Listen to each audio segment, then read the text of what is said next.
Ate Sara Geronimo. Thank you so much for saying yes. Kasi trivia po sa inyo, si Ate Sara ang isa sa mga tao sa industriya na nagpapaalala sa akin na Kim, singer ka, kumanta ka. So, pumayag po siya na i-revive sa iyo. So, nasa Spotify na po yun.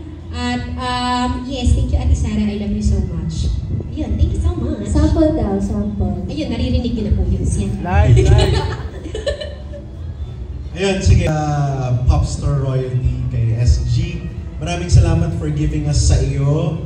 Pumayag ka na baliin namin ang Korean version ni Gerald at ng Buwis Buhay version ni Kim Molina. Nagpapasalamat ako sa kanila ni Mateo.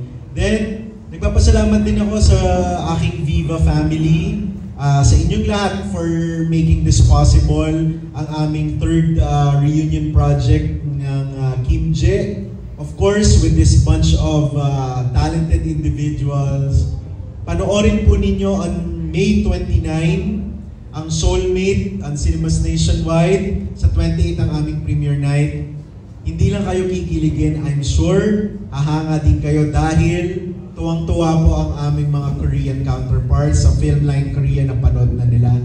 Sana premiere sa Korea. Sorry na, ako ako kay boss. So, ayun. Maraming salamat, press people, the vloggers, and the influencers. Maraming salamat, May 29, Soulmate.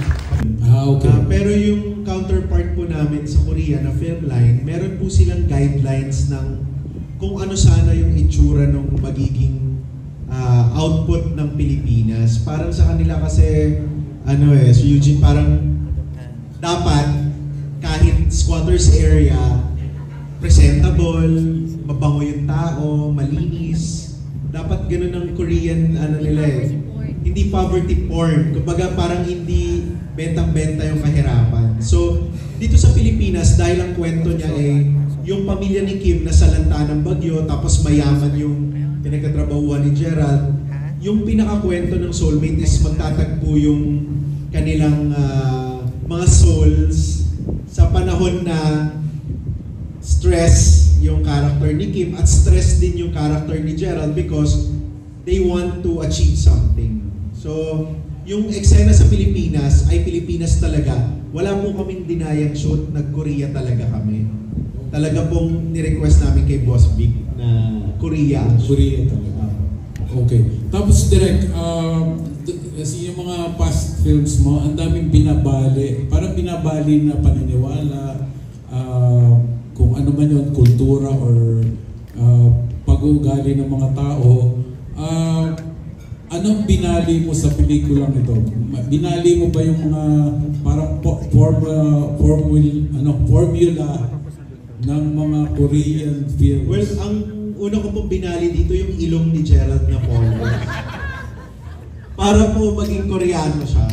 Sa totoo lang po, pinakamahirap na parte ng pelikula yung gawin siyang mukhang Koreano.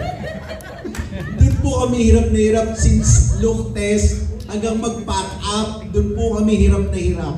Gawin siyang Koreano. Actually, hanggang ngayon pong ine-edit namin, hirap na hirap pa rin po kami. So, yung po ang unang nabali. Pero, ang pagka-rebelde po ng pelikula namin ngayon, ng pelikula ko ngayon, ay yung paghahalin tulad po ng kung ano ang focus ng Korean at Philippine cinema. Yung focus kasi ng Philippine cinema, it's more of poverty, it's more of love story pero ikaw sa bida, ganun po. Sa Koreans naman, doon sila nagpo-focus sa romantic side, yung nakaka-inlove talaga. So ang ginawa po namin, pinagsama po namin yung paano kung ang istorya ay Pilipino, pero ang atake sa paggawa ng pelikula ay Koreano. So yun po yung pinakabali niya. So marami pong anggulo na kinuha. Di ba po sa mga K-drama, magtutwist lang ng buhok, mga 10 anggulo. Dito po sa Wasik gumanon, kasi 10 anggulo agad yun. Holding hands, 10 anggulo. So nakakatawa po siya kasi ino-OA-yan namin yung mga ginawa ng K-drama. So parang gano'n po. Pinarody namin yung K-drama movies. Yung mga ganyan. Okay. Sa kwento pa lang ang nakakatawa na sa So I'm sure it's really a funny movie. Thank you very much. Thank you po. Thank you. That was Sir Eugene, Access of People's Journal. And for our last set of questions, we have Trixie Dawes, a TikTok content creator and an influencer. Yung lahat. Yung ang tanong ko lang is, tinanong kanina yung experience sa Korea. Tatanong ko naman yung mga hindi naka-experience ng Korea. Kumusta naman po yung hindi naka-experience ng Korea? How is it working? Unfair nga lang din. Pero pupunta naman daw kami yan. Actually, napakasaya nung namin nung filming namin, yung time namin. Kasi yung evacuation center namin, fully air-conditioned. Kaya kung kayo nilalamig kayo sa Korea, malamig din naman yung time namin. Kaya ops na rin. And it was a great experience. Yung 4 days ko, shooting days ko, yun, masaya yun. Okay. Yung iba? Fun experience kasi nga Maginaw po, hindi kami lapot. Kasi nga, ang gusto ng Korean, di ba? Hindi kami lapot. Oo. Gusto ng Korean counterpart. Malinis yung resettlement area. Masaya, mabango tingnan. So mukha kaming mabango kahit hindi ako nakapagsuklay. Tama direct? Yun. So, at masaya. Masaya yung set. There was a lot of chika time habang nagsiset up. Ang daming food. There was a lot of food and there was a lot of talking, a lot of catching up. It's all about catching up talaga. So, masaya. Ay, sabihin kayong dalawa lang ba yung hindi nag-Korea? Kayong dalawa lang? Yung iba ba?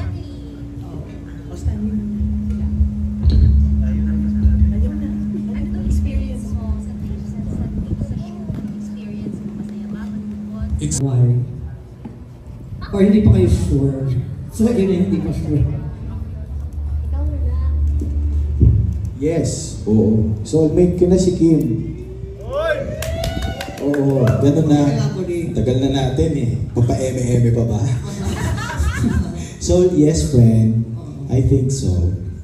Parang hindi ko na ma-picture yung sarili ko nang hindi ko siya kasama.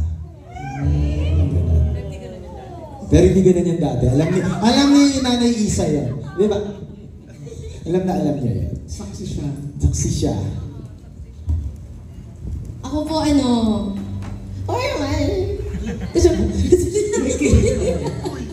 Opo naman. For me, pinagdarasal ko at I do believe na siya na yung soulmate ko.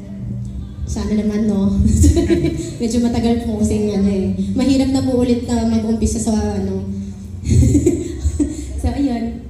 Pero hindi naman kayo kinakabahan with all the breakups of long-time showbiz couples recently. Hindi naman po kami kinakabahan. Kasi hindi naman po kami yun. Case. Opo. And kasi kami ni Je, kasi talaga we started. Well, tama po, si Nanay Isay. Sa lahat po ng nandito, si Nanay Isay po ang witness ng lahat. So, we started as friends. So, yung foundation po talaga namin, it's really strong. So, I'm not comparing naman po with kung anong nangyari sa kung kanino man. But, naniniwala kami ni Jen na iba po kami and yeah. Thank you. Thank you po. That's all.